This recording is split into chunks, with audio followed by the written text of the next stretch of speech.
kabar? Balik lagi bareng aku Yola. Kali ini pastinya masih aja di Tebas nih. Kali ini kita bakal nge-review olahraga yang lebih ekstrim lagi dari kemarin.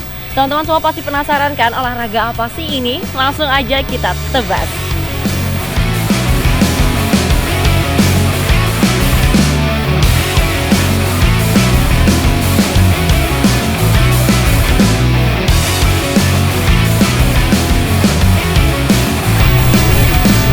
Ya, olahraga ini adalah panjat tebing. Olahraga ekstrim yang memacu adrenalin ini diperlombakan baik nasional maupun internasional. Teman-teman semua pasti sudah penasaran kan gimana informasi yang ada di olahraga panjat tebing di belakang kita ini? Langsung saja kita ulas bersama narasumber kita.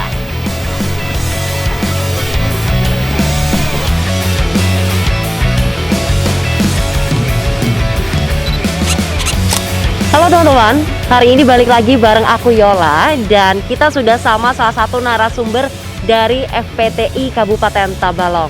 Nah ini dengan Mas siapa nih? Dengan Mas Haris Fadila. Mas Haris Fadila. Oke, kenalin dulu nih ya Mas ya, aku Yola. Nah aku mau nanya-nanya nih tentang FPTI Kabupaten Tabalong.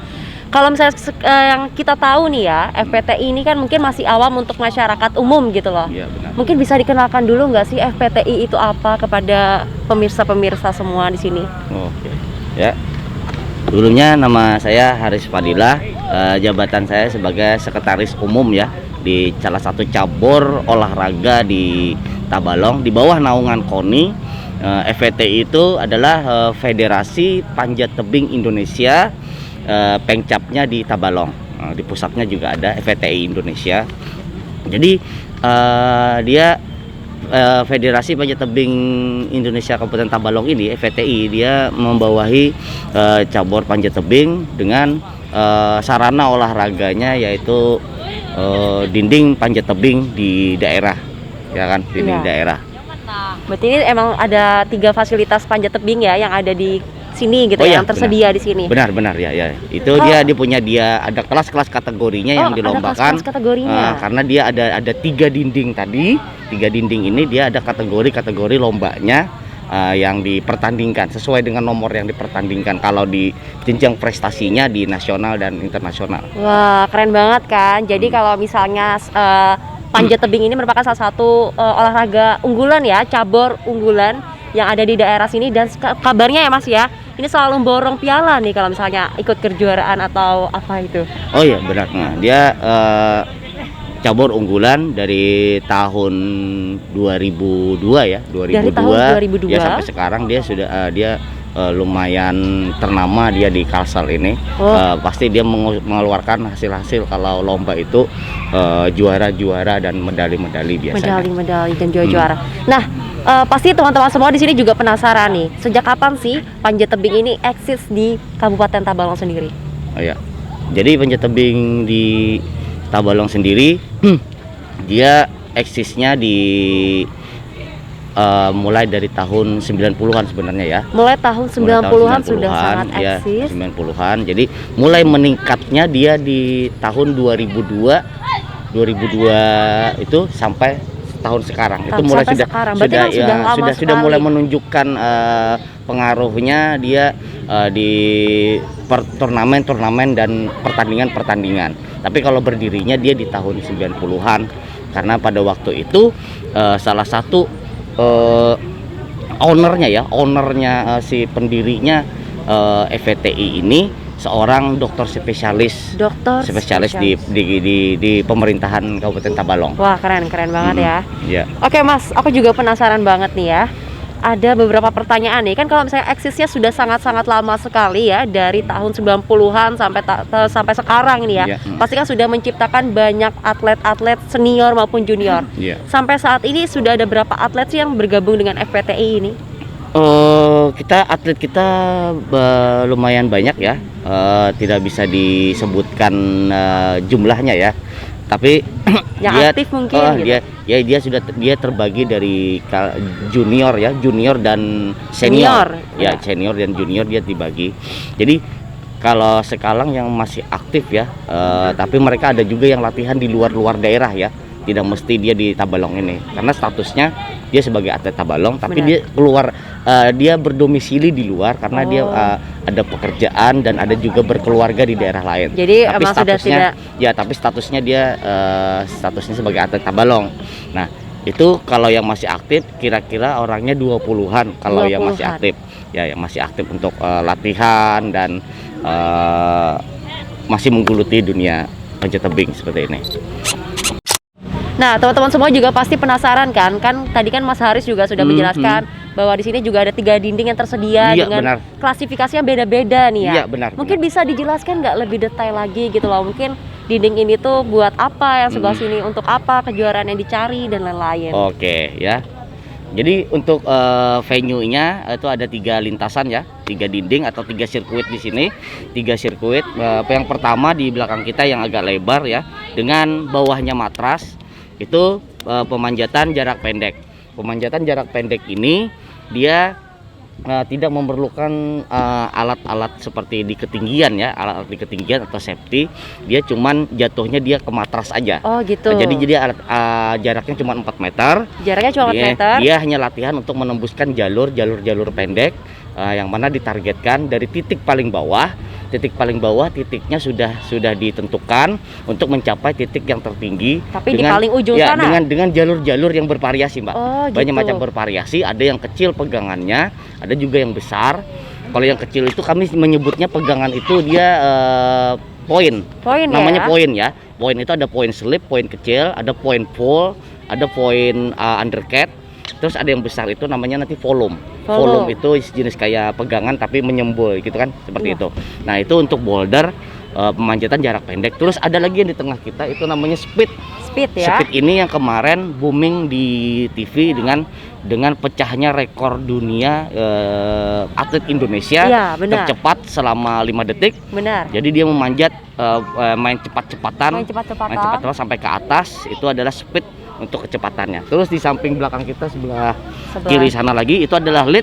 Lead juga sama seperti boulder tadi, dia penyelesaian jalurnya dari bawah sampai ke atas yang sudah ditentukan titiknya dengan berbagai macam kesulitan-kesulitan, tapi dia memakai peralatan safety. Safety juga Iya, ya. seperti Sama itu, seperti speed juga sama pastinya pakai seperti safety. speed dan sama speed dan lead sama.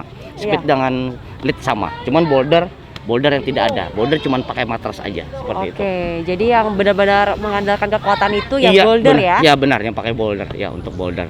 Kalau misalnya kita lihat sendiri ya, Mas Haris, ini kan kalau misalnya yang di kelas apa namanya tadi yang paling ujung? Lead. Lead. Nah, itu ada setiap berapa meter itu ada yang Iya benar. kunci. Oh ya benar ya, ada kuncinya. Itu Jadi itu misalnya sudah naik baru dikunci lagi dipasang baru. dipasang terus ya seperti itu. Dia ada yang sistem main runner ya dengan kunci-kunci tadi, ada juga yang main top angkor. Nama top angkor itu dia tinggal dijagakan sama si penjaga talinya. Dia sudah terkoneksi di atas. Nah, jadi manjatnya seperti katrol ya, seperti katrol ya. Ya, jadi yang mengangkat itu adalah yang di pengangkat bebannya. Gitu. Keren banget kan teman-teman semua. Nah, pastikan teman-teman juga penasaran gitu ya. Kalau misalnya kita ngelihat olahraga panjat tebing ini kan ngeri banget gitu loh, dari ketinggian gitu kan, menakutkan pasti ya. Dan kita pasti juga penasaran nih, gimana sih safety-nya gitu loh. Apakah nanti kalau misalnya jatuh gimana? Habis itu kalau misalnya ada cedera-cedera atau gimana gitu. Ya, itu dia masalah ketinggian tadi, Mbak ya. Iya. Dia masalah ketinggian itu si orang yang memanjatnya itu benar-benar sudah fisiknya sudah benar-benar fisik yang benar-benar fit sudah. Yang sudah memang benar-benar fit. Mentalnya pun di ketinggian sudah benar-benar sudah bagus juga. Itu yang baru bisa melakukan pemanjatan dalam yang di ketinggian tadi. Yang ketinggian, berarti memang sudah harus memenuhi kualifikasinya. Semua syaratnya dulu selain fisik dia mentalnya juga kan. Juga sebelum manjat itu sebenarnya Mbak dimanapun olahraga ya, Benar. itu biasanya kita punya pemanasan dulu. Benar. Pemanasan peregangan minimal 1,5 menit, minimal 1 menit, ataupun lebih bagus lagi sampai 3 menit itu harus ada pemanasan. Gunanya supaya dia tidak kram. Iya, Karena tidak di ketinggian ini faktornya banyak, faktornya begitu gugup, risikonya terjatuh. Jadi pegangan itu benar-benar harus kuat. Jadi pembagian kekuatan itu kalau lagi aktivitas memanjat adalah 50% tangan, 50% 50% kaki. Jadi memang harus balance ya Mas Iya, ya, harus antara balance, tangan sama diimbangkan. kaki. Iya, karena faktor kaki juga itu sangat menentukan untuk di pemanjatan. Gunanya apa? Dia menahan. Benar. Dia menahan pada waktu kita memegang supaya tidak posisi gantung. Jadi kaki ini benar-benar menunjang juga, jadi tumpuan juga seperti itu.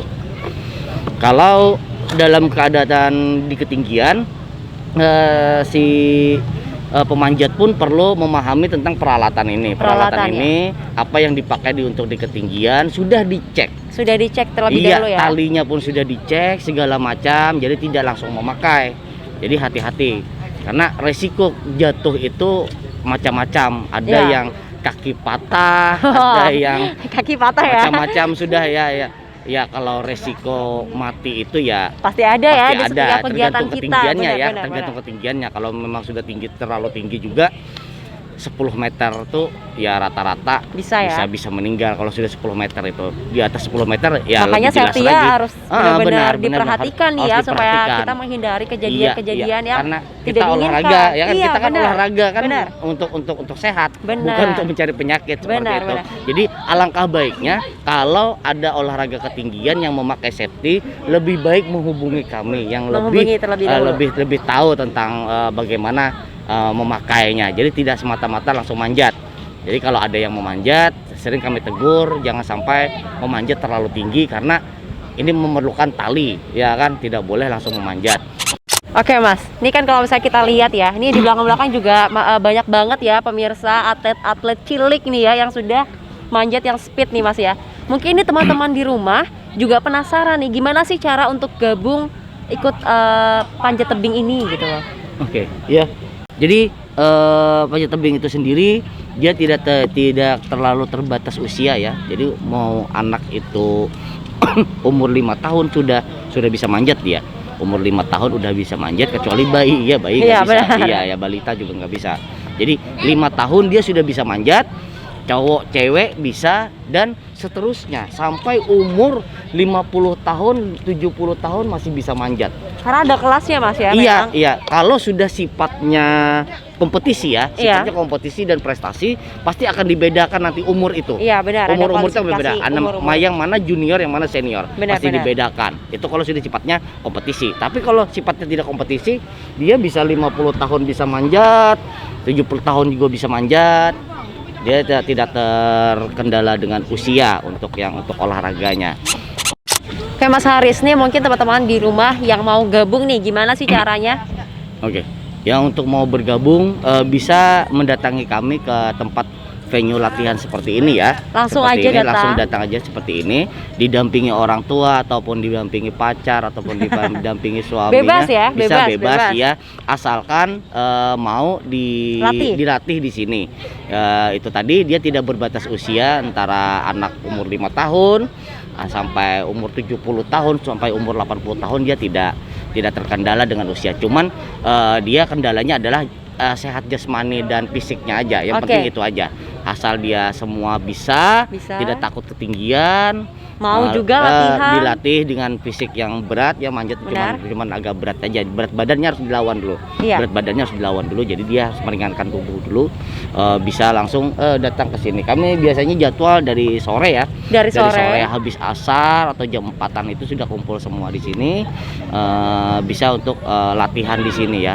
Adapun kalau malam biasanya kami terkendalanya dengan penerangan ya. Dengan penerangan taman ini. Jadi kurang bisa dengan latihan pencahayaan seadanya aja. Iya, benar, masih bisa sih latihan masih malam. bisa ya? Iya, masih bisa untuk latihan malam. Jadi dengan penerangan seadanya kalau di outdoor ini ya. Kita kan punyanya outdoor nih ya. Iya. Tapi kalau di negara Perancis, negaranya Eropa itu sudah sifatnya indoor udah. Iya, Kita di sini indoor ya. Kendalanya cuma cuaca aja. Iya, kendalanya cuma aja cuaca. kita. Benar Iya. banget. Oke nih Mas Haris, mungkin untuk pemula-pemula yang sudah mau gabung tadi kan, selain sehat fisik dan juga jasmaninya gitu ya, mungkin ada peralatan-peralatan lain nggak sih yang harus disiapkan, kayak misalnya safety-nya atau apa gitu? Benar.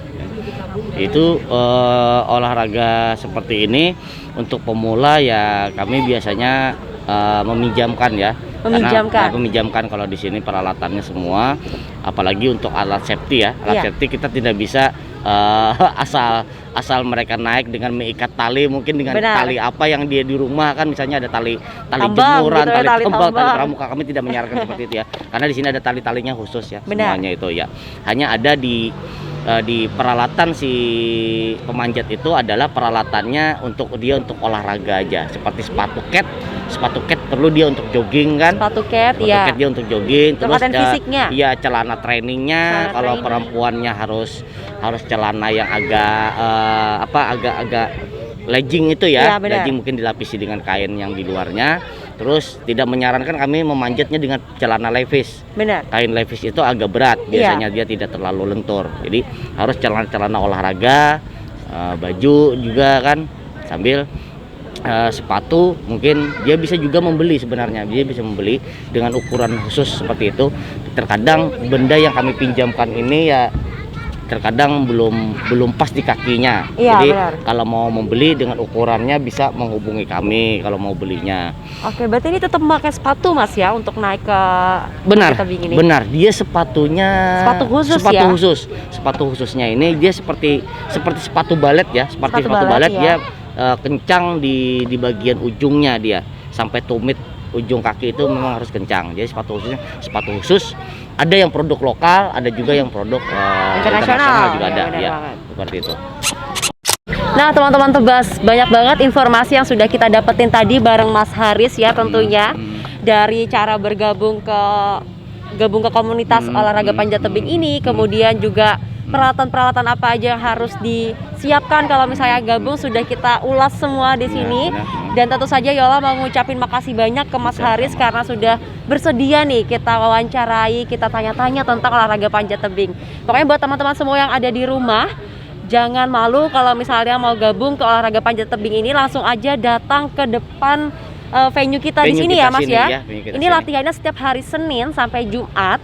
Ini sore-sore kayak gini Mas ya. Iya benar. Sore-sore langsung aja bisa datang ke sini. Baik teman-teman semua, kita sudah di penghujung acara sepertinya ya.